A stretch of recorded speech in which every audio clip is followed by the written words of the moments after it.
Welcome to the Better Business, Better Life podcast throwback series. My name is Debra Taylor, and I'm the host of the podcast. I'm a certified EOS implementer, a family business advisor, and a business owner myself. And I developed this podcast to help bring you tips and tools to help you create a better business and create a better life. For the next 5 episodes, though, we're revisiting some of the most inspiring, thought-provoking conversations from our archives. These episodes are packed with wisdom, practical advice, and stories to help you create a business that delivers better results and a better life. So whether you're hearing them for the first time or enjoying a refresher, each one offers timeless insights to help you on your journey. Let's dive into this week's throwback episode. In this flashback episode, Sara B brings her wealth of experience to the table as we discuss building better family businesses. From navigating tricky dynamics to setting clear boundaries, Sara shares tools and tips to strengthen both your family and your business. Let's relive this fantastic episode. A lot of advisors tell family business owners to keep their spouses out of it. Don't share the bylaws or the governance, pieces of the business. Don't share the financials. Just keep, family separate from business. And unfortunately, that leaves the spouses in the situation where, sadly, the only thing they'll hear is when things are so bad that the family business owner comes home and complains about something. So they're very insulated, typically from the good side of the business, and they have a front row seat to the dark side or the hard side. And that's especially hard then for spouses who are the parents of next generation owners. And if they lack insight or they've been kept separate from the business, they'll want to push for things like making sure that all the kids work in the business, making sure that all the kids make the same amount of money or at the same level of responsibility. And it ends up being incredibly dysfunctional for the family business. And they don't even realize that what they're pushing for is not good for the business, good for the family, because they're really coming from a place of, loving their spouse and loving their kids. Good morning and welcome to another episode of Better Business, Better Life. Today I am joined by what I like to call my US twin. So Sara B. We had a bit of a joke the other day that if we had grown up in the same country, would have been the naughty girls at the front of the class who were always asking all the questions and just disrupting everything, but we would be having fun with it. So, hey, welcome. Great to have you back again, Sara. So great to be here. Thanks for having me. Oh, that's okay. Now, those of you who don't know, Sara B. is actually a very well-recognized family business advisor over in the US. She does a lot of work with many, many family businesses, and not only with the owners of the family business, but also with their spouses, which we're going to talk a bit more about today. So, Sara, give us a little bit of an introduction. Tell us what you've been up to since the last time you were on the show. Well, thank you so much for having me. Since the last time I was here, I released my second book, and it's for the people who are married to family business owners, for those spouses. And I have to admit, I didn't plan to write this book, but I realized there's nothing else that I could find on the planet for people who are married to the owners of family businesses, and there's a huge need. And so I was really excited to put this. It's really a handbook. I call it a handbook for spouses of family business owners. Yeah, because your first book, I use that a lot with my clients over here in New Zealand. It is a handbook more than a book, right? It's really designed to get you thinking and to start to do exercises. It's not just about reading the theory and the academia behind it, but actually getting your hands dirty and answering those questions. And the new book is similar, right? But it is written specifically with the spouse in mind. Yes, it is very similar. I jokingly said once that what I really do is I make adult coloring books because there's lots of white space. There's place to write. So same idea here with this one as the first, is it's meant to be picked up, written in, dog-eared pages, the whole 9 yards, and really to help people make decisions and start conversations. Perfect. So we've talked a little bit about family business in the past, and obviously you and I are a big fan of using the EOS models and framework to help those family businesses. What are the biggest challenges that spouses of family business face? Like, how is it different for them? Yeah. Oh my gosh. I'm going to not give you the top 20. I'll just try to leave it at 2 or 3. But one of the big ones is, at least in the US, and I think this is true in a lot of other parts of the world, a lot of advisors tell family business owners to keep their spouses out of it. Don't share the bylaws or the governance, pieces of the business. Don't share the financials. Just keep, family separate from business. And unfortunately, that leaves the spouses in the situation where, sadly, the only thing they'll hear is when things are so bad that the family business owner comes home and complains about something. So they're Right. very insulated, typically from the good side of the business, and they have a front row seat to the dark side or the hard side. And that's especially hard then for spouses who are the parents of next generation owners. And if they lack insight or they've been kept separate from the business, they'll want to push for things like making sure that all the kids work in the business, making sure that all the kids make the same amount of money or at the same level of responsibility. And it ends up being incredibly dysfunctional for the family business. And they don't even realize that what they're pushing for is not good for the business, good for the family, because they're really coming from a place of, loving their spouse and loving their kids. Yeah. Okay. And so, yeah, I can see how that can create some really major issues in the family business. So, what do you advocate for? How do you say that they should get involved? Yeah, I start with this idea, and we got to talk about this before, of the three-circle model that came out of Harvard, the three-circle model of family business, and helping spouses understand that there's the three circles, there's the family, there's the business, and there's ownership.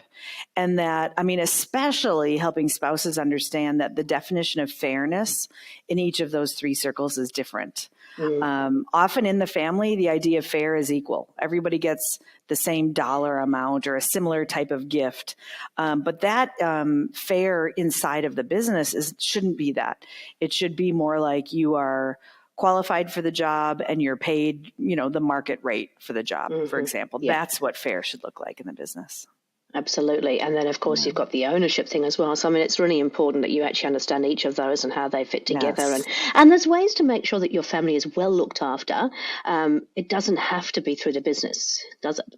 Yes, and that's so important. I like to help spouses understand too, each of those three circles should have its own leader and its own set of decisions. And how you take care of the next generation is really a family circle decision. It's not a business circle decision. And so many family businesses just put those three circles in one and say, well, if we're going to take care of the family, they all need to have a job or they all need to have ownership and they need to get a check every 2 weeks or every quarter. And sadly, that's really hard and dysfunctional for most families. Yeah, and it not only affects the family, but it affects, particularly as we're working with the business most of the time, it affects the business as well if they're seeing that sort of stuff go on in the business, don't they? Because I know you did a series on LinkedIn which had me in absolute stitches, where you talked about some of the things that, how not to run a family business, if you like. And it was things like, letting your Auntie Mabel do the job just because she's your auntie, and things that we kind of see, but we don't call out because perhaps it's just become the norm. Yeah. Oh my gosh. I do. I actually just said this a couple hours ago that I think my next book needs to be How to Fail in Your Family Business, because people love that. And I have to give credit where credit's due. Alex Hormozy wrote a bunch of Twitter tweets. That's the word for it. Yeah, I don't that's know what right. I'm saying. About how to stay poor. And I took that and it inspired me to write this How to Fail in Your Family Business. And it's so true, right? People just assume, keep your auntie, you wouldn't want to be mean to that person. You wouldn't want to make them feel uncomfortable. But sadly, what's happening is you're making everybody else around them feel uncomfortable. And usually that Auntie Mabel knows they're not good at their job. And so they are uncomfortable anyway. Yeah, so it's which is actually, just if you have the heartbreaking. conversation and you sort of work out whether there is a role, because there may be another role in the business that potentially Auntie Mabel is good at doing, but she has to really get it, want to have capacity to do it, or it might be that actually she might prefer to go off and do something completely different, and not actually be involved in the business. But it's a tough conversation to have, isn't it? Yes, it's so hard.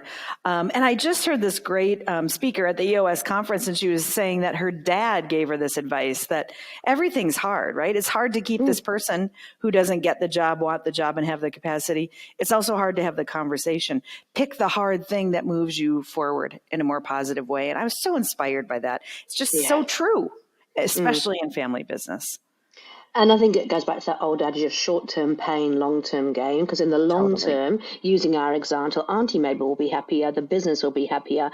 And in actual fact, potentially it means the business can run much more effectively, Oh, much more yes. sustainably, much more profitably. And then actually the whole family benefits anyway. So, yeah. Yeah. Yeah. Okay, so I've been very fortunate to do a couple of your courses just recently, which have been absolutely fabulous. So you do a lot of work with the businesses, but also with business advisors to help equip them for Yes. looking after family businesses. Um, what what is it important to know if you are a family business advisor? Oh, thank you for asking that question. In my opinion, there's a couple really important things. Number one is, especially in a second or third or fourth generation family business, especially in smaller communities, the people leading the businesses have suffered in many situations under never having someone tell them they do something wrong. Mm-hmm. Especially, and I say, especially in smaller communities, so a kid might grow up and their grandfather, grandmother's name is on the library or whatnot. And even as a young kid, everybody kind of treats them really carefully. So even as a little kid, maybe their teachers or their coaches don't even tell them, you did it wrong. Your opinion's not good. I disagree with you. And so as an advisor to family businesses, I think it's really important to be brave, to be courageous, and to give family business owners the gift of pointing out where they're making mistakes, of sharing your expertise and keeping them from going in dysfunctional or scary directions. Most family business owners I've met in my life appreciate it so much. And it's so rare that someone's truly honest and truly clear when they think that owner is going in a wrong direction. That's number one. Yeah. Yeah, and actually, I was thinking about there's another. I was talking not just in family businesses, but in all businesses. Often we ask people like our lawyers and our accountants to be part of our advisory board, but Yes. really they're a service provider, which means they're Yes. probably not going to have the tough conversations because they're relying on you for a paycheck at the end of the day. So, Yes. so I think as a family business advisor, we have given the permission to actually have those more difficult conversations and to point those things out, whereas your Yes. lawyer or your accountant probably isn't going to do that. Yes. And in my heart of hearts, I wish more lawyers and accountants felt that they could do it and would even start the relationship by saying, if you work for me, I'm going to say the hard truths. But absolutely, if those folks can't do it for any other advisor helping with succession, conflict, EOS implementation, any other sort of system implementation, while we do rely on the paycheck to do it, I think we're so much more valuable and we've earned the paycheck when we say the hard things, when we point out the difficult things and help them move into a better hard place than Yeah. the current hard place they're in. And when we often do have to enter the danger, I don't know if you've ever seen, but I actually have cuddly toys in my session room. And one of them is actually a sacred cow. And the other day, I actually found myself holding the sacred cow. And I sort of said, look, you can't attack me because I've got the sacred cow in my hands, but I do need to bring something up. And it was, I think those, that's what gives a little bit of fun to it, but also it gives a little bit of permission to have those difficult conversations by hiding behind a fluffy cow, if that works for you. Yeah. I think it's genius. It's so genius. I'm sure you have people say this to you too. People say to me, "Oh, you work with family business. You must like drama or you must like, tears or whatever." And I feel like I work with the most courageous people, the most passionate people on the planet. And I actually don't see that much drama because people mostly will do the brave thing, even if it means they have to hold the fluffy cow or the fluffy elephant or whatever in order to do it. They do it. And it's incredible. Yeah, absolutely. Yeah. Okay, so that's the first kind of tip that you'd have. Then what else would you say to people who are working with family businesses? Yes. So that's absolutely the first one. The second one is to always keep that 3-circle model of family business in your mind as an advisor and help that family business owner or next generation owner or spouse to really understand, is the right circle making the decision here? Yep. A lot of businesses fail to make the business decisions. They let the family do it or vice versa. That is really huge, I think. Yeah, and of course, this podcast is really aimed more at the businesses themselves. So Yeah. let's explore those 3 circles for a little bit, just to give them a bit of a sense what we're talking about. So we've got the family circle first and foremost. Tell us a bit about the family circle. What does that look like? What does that mean? Yeah. So I'd like to go in a little different direction. You can pull me back if you want. Sure. But if you think about the family, the business, the ownership, The family circle, the business circle, and the ownership should all have leaders. So the business should have, in the EOS world, a visionary, an integrator. Lots of other businesses might call it, the managing director, executive director, president, COO, or whatever. A common term in the US is the chief executive officer, the CEO. The family circle also needs to have a leader. And there's some research and literature in the family business world that calls that leader of the family circle, they also call that role the CEO, but it's the chief emotional officer. And I think it's super clever, right? And somebody laughed once and they said, oh yeah, we've got a chief emotional officer. It's like, no, it's not the chief emotional officer. It's the chief emotion officer, meaning, or the not chief, be emotional, but it's that person leading the family. It's often that matriarch or patriarch who's making sure everybody gets together, who sometimes is saying, quit fighting, cut it out, get your heads on straight. But they're really the one often who holds the family history and the family traditions. And make sure that perpetuates over generations. So that's hugely important in that family circle. Other things is, on the family side, is having family meetings that aren't about owning the business and aren't about running the business, but they're family meetings that are about the family's assets, whether it's money, property, family heirlooms, that kind of thing. It's important. And then also family meetings are about talking about traditions, conflicts, discussions. How do we take care of the next generation? How do we educate the next generation? That's just huge. And then of course the business has the business conversations they need to have, and ownership. And it might be very similar people in each of those meetings. It probably will be in a family business, very similar people, but you've got to get the right folks in the right meetings. And make sure you're wearing the right hat, right? So in this particular meeting, this is my role. In this other meeting, this is my role. Yes. That's very cool. Yes. Excellent. In one, you might be brother and sister, and the other one, you might be running the business. And the other one, you're the owners making a decision about if you buy something or sell something. That's a really good example. Perfect. Okay. So that was tip number 2, I think, that we were talking about. What about number 3? Keep that in mind all the time, because as I think you said, I think they get very mixed up very easily. Or actually, some people don't even realize they exist, or that there is a role for those 3 things. And I think once you start to do that and can be really clear about the hats that you're wearing and which meeting you're in, it just gives some real clarity around how we deal with things. Yes. And that's, connected to that 3 circle are 2 tips that I like to give advisors that can be helpful. One is to literally teach your clients to put on pretend hats and say who's talking to whom in the room. Whether you're an attorney or a CPA or a family business advisor who's helping a family business through conflict or succession, to take a moment and say, who is in this room? Who's talking to whom right now? So that's one tip connected to that 3 circle model.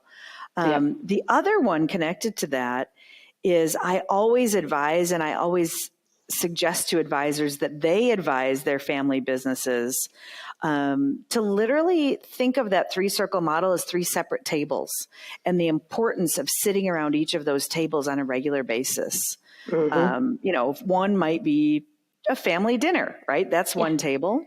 Just getting together and having fun.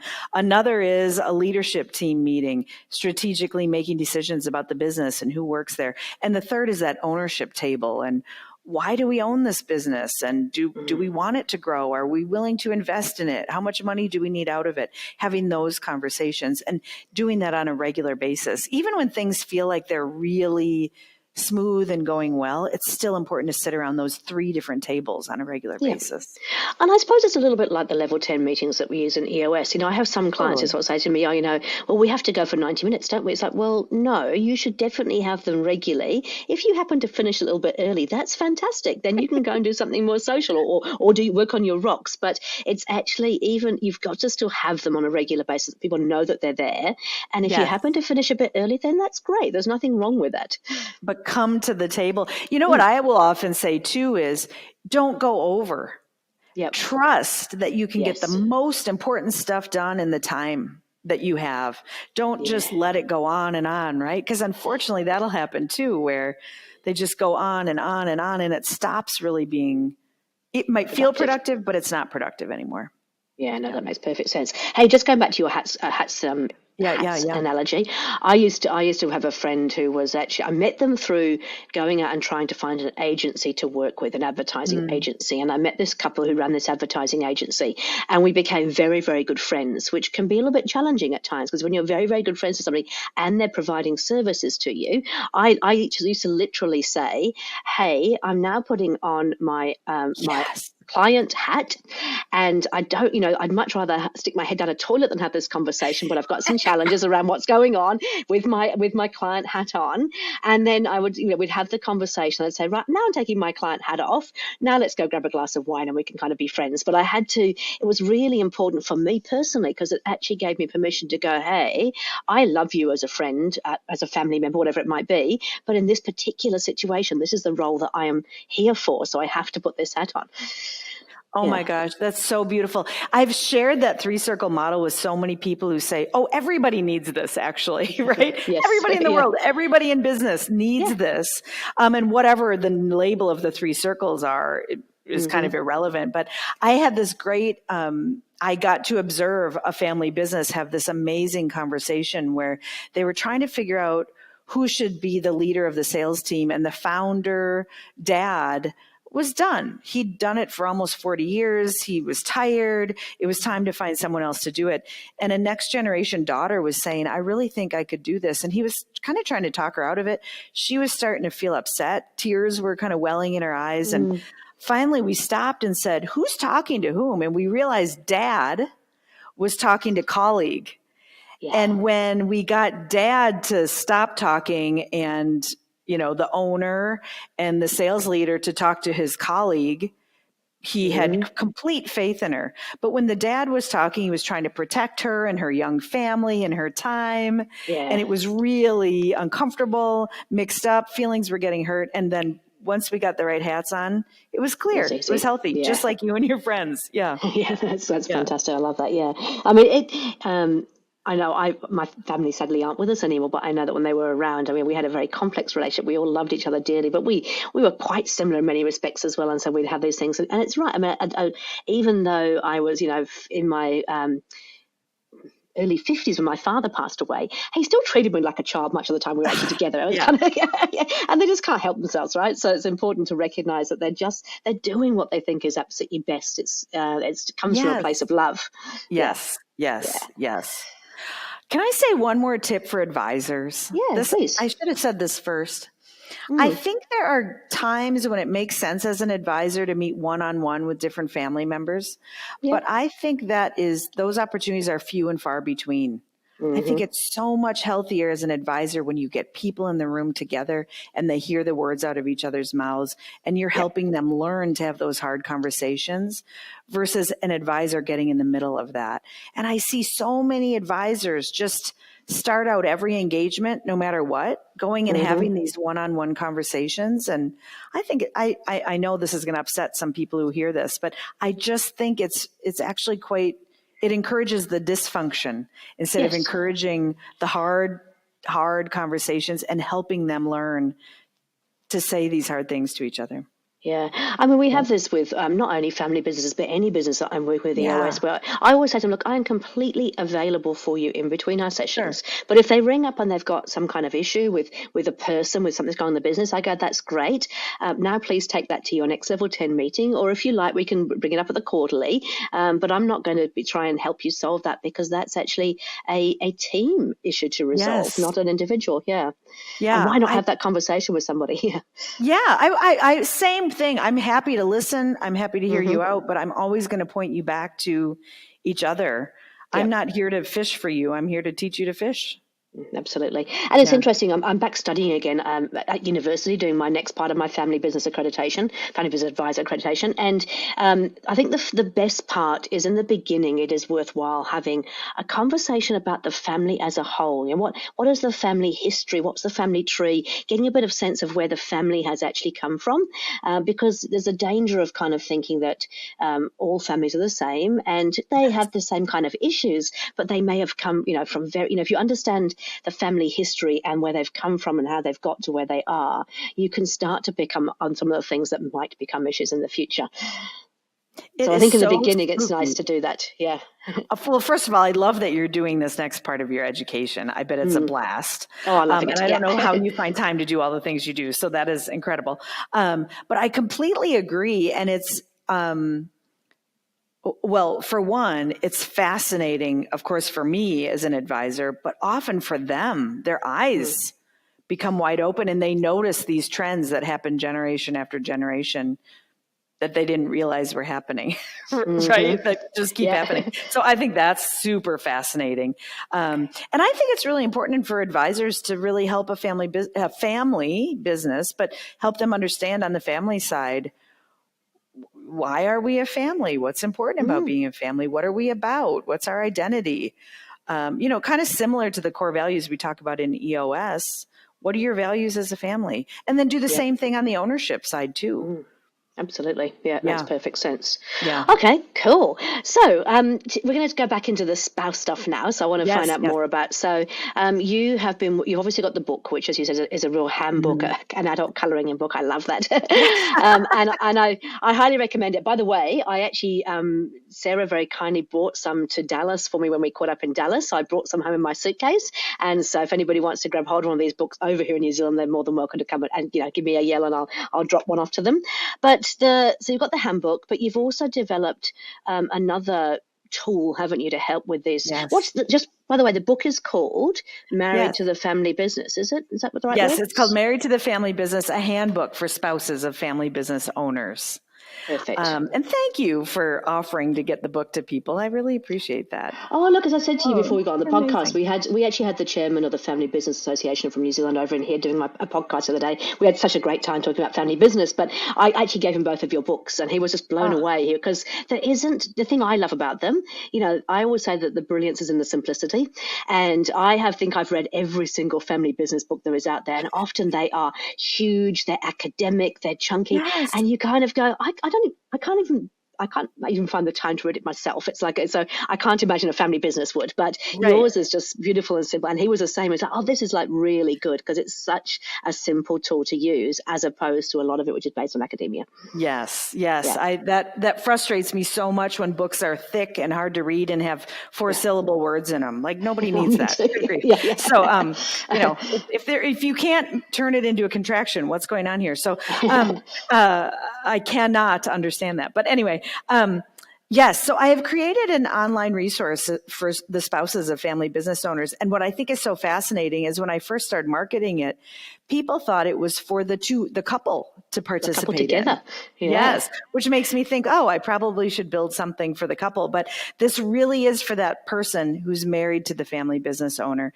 And it's meant to help them really dig in and understand the 3-circle model, understand the role they've played in either helping the family business be healthy or not healthy. Really help them understand the idea that a very common thing that happens in family businesses is people create communication triangles. And a lot of the time they'll go to the spouse and say, oh, your spouse is so mean to me. Right. And then the spouse will go to that person and say, oh, you're mean. And they'll say, I'm not mean. That person's mean. Right. And they get in between relationships. And so it talks about how to identify triangles and how to get yourself out of them because it's really not healthy for the individual or anybody who's involved. And then I give them some tools to identify that and then really work through their own ways of thinking and understanding how they want to participate or not in the family business. Okay. Yeah. And so, as we said, it is a book that you work through. It asks you some questions. It gets you to think about it, gets you to write the answers down there. But your online course, I'm assuming, is a little bit different. So the book is about writing things down. The online course is a series of Yep. So videos? I should say I was describing the online course there. So the book is a chance to write down, think about it. The online course goes deeper into things, including the triangles and how do you manage how you're thinking about this and how do you actually change your own way of interacting. So the online course it's 5 different sessions, and there's actually several points in the sessions when I say, okay, hit pause right now, please, and write down your thoughts. Nice. So it's in many ways similar to the book in that there's some learning and then writing and thinking, and then learning and writing and thinking and making some commitments to yourself.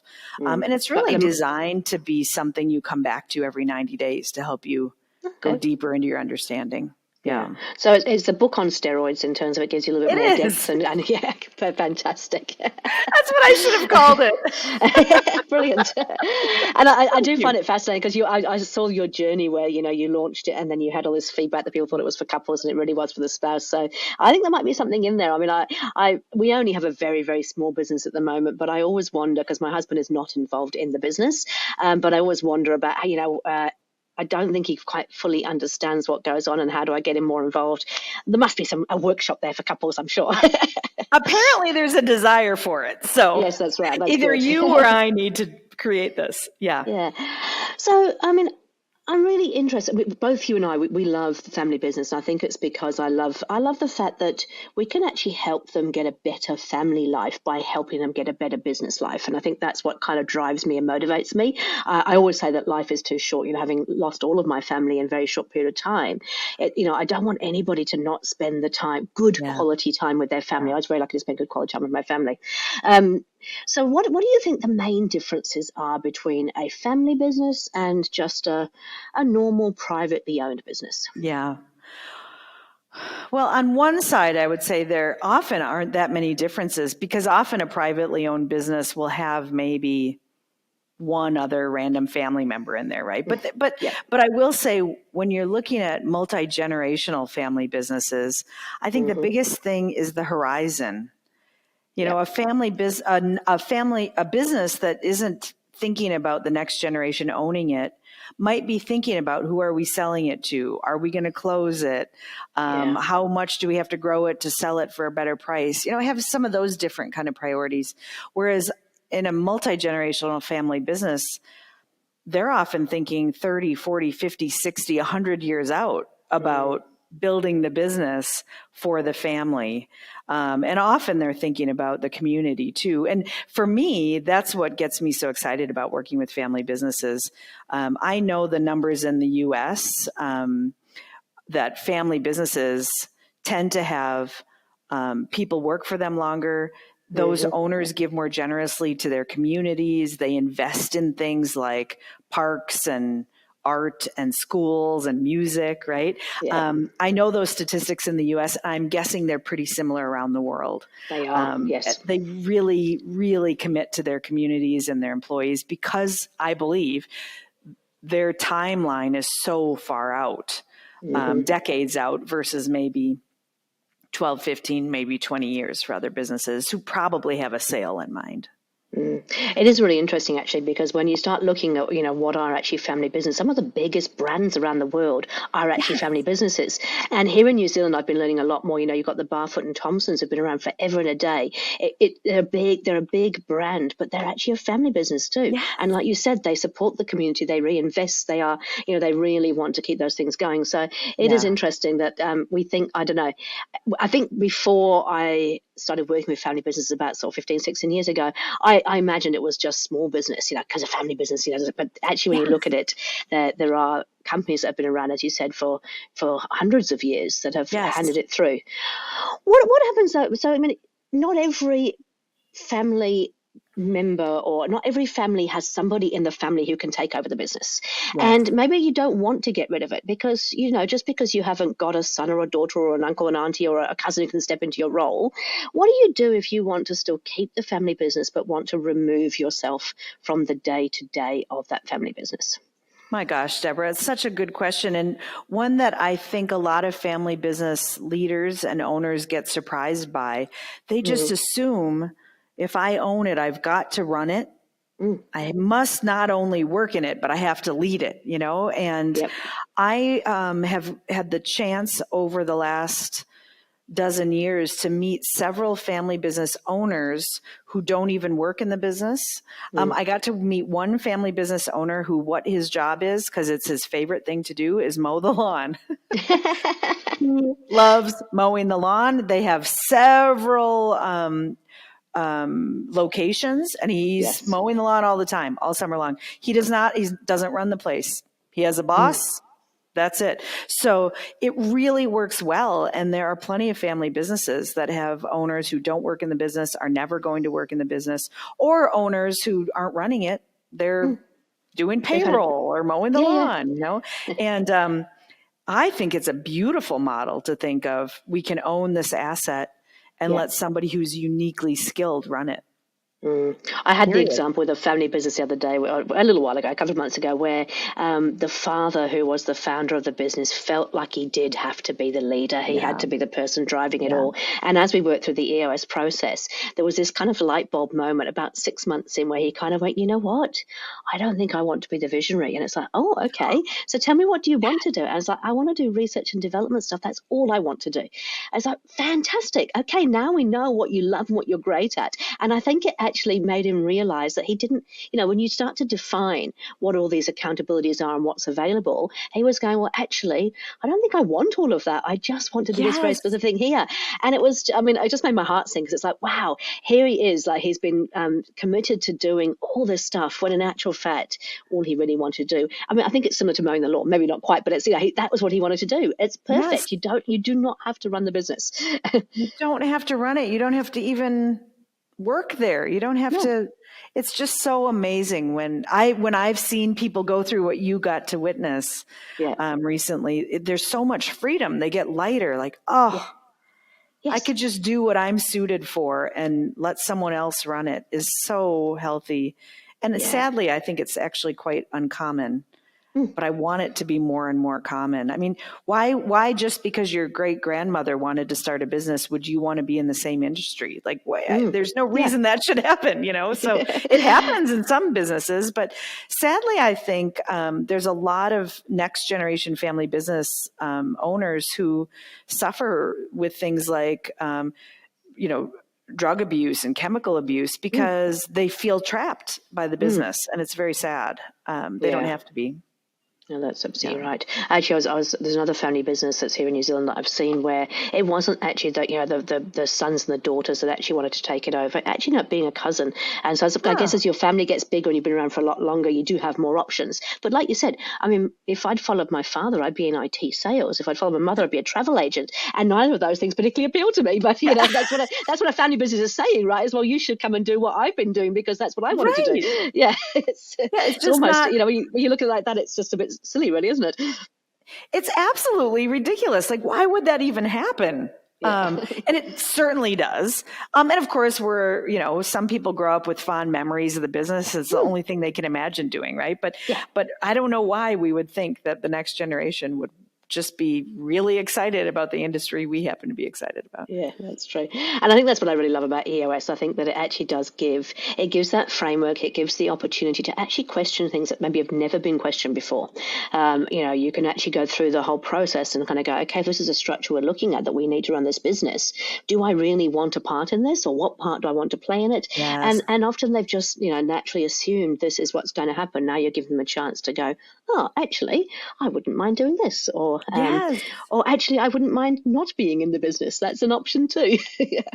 I love reminding people that when Gino Wickman created EOS, the seeds were planted when he was working with his own dad in the family business, and they sold that business. I just love reminding people. I mean, some people are like, oh, he sold it. But, he was working with his dad when he started creating these. I can only imagine he had family business in mind as he created this tool. And I'm never going to ask him because I don't want to find out he didn't. So don't go and ask him. And you know what I find really fascinating, because I obviously had the pleasure of meeting Gino in person at the conference this year. But he's obviously been the visionary for a long, long time with EOS before and now we've gone on to our third considered visionary. But in Yes. the family business, he was the integrator.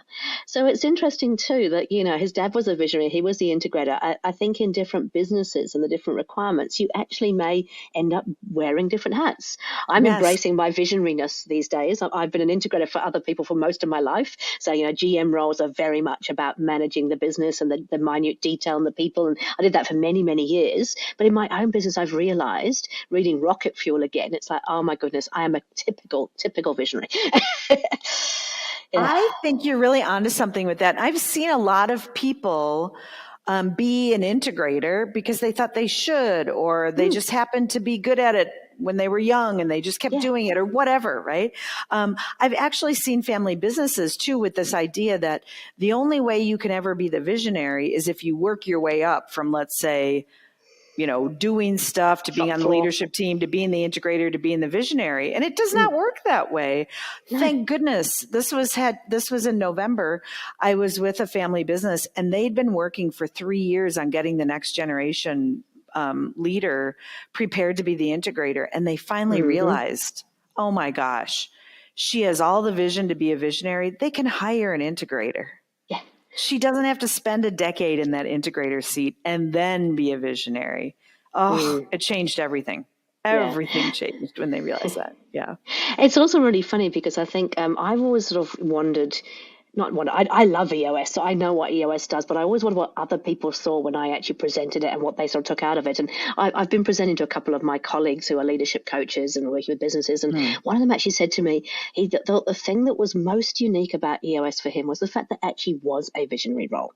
The fact that there is a visionary and an integrator, it gives permission for people who are founders to remove themselves from the day-to-day running of the business and actually take on a role that really adds huge value to the business, but doesn't need to be involved. And I think in a lot of traditional structures or operating systems, it's about hierarchy. Like I said, you have to work your way up before you get there.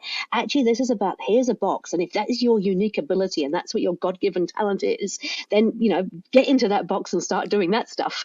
Yes. It's so freeing. I recently was talking with a family business and they tried to put these two brothers in the visionary seat because they thought, well, that's the only fair thing to do. Yes. Luckily, they stopped doing that. Good. One of them was just uniquely skilled to come up with wild and crazy ideas and see the future of their industry and make connections. The other one's a genius project manager, and that's what they do now. One's the visionary, one's a project manager. They have a non-family member as the integrator. It works. But when they both felt like they had to share this like job of being the top boss, it wasn't even visionary stuff. It was just hierarchy, which is not the point. So Actually, that is my last question for you. I just brought something else to mind. So, often in families, there is an expectation that, yes, let's say two siblings should be paid the same amount and should do an equal role in the business. Yeah. But that's not always the right thing to do, right? Yeah. So how do you work through getting people into their right positions so they're actually doing the stuff that they love and really enjoy what they're doing, but that they can be looked after, if you like, by the family? There's ways to remunerate without having to do it through the business, isn't there? Oh gosh, yes. And this is really something that's important, I think, for the spouses that I work with, is because it's often they're the ones motivating that idea that they should have an equal role and get paid an equal amount. For certainly in the business.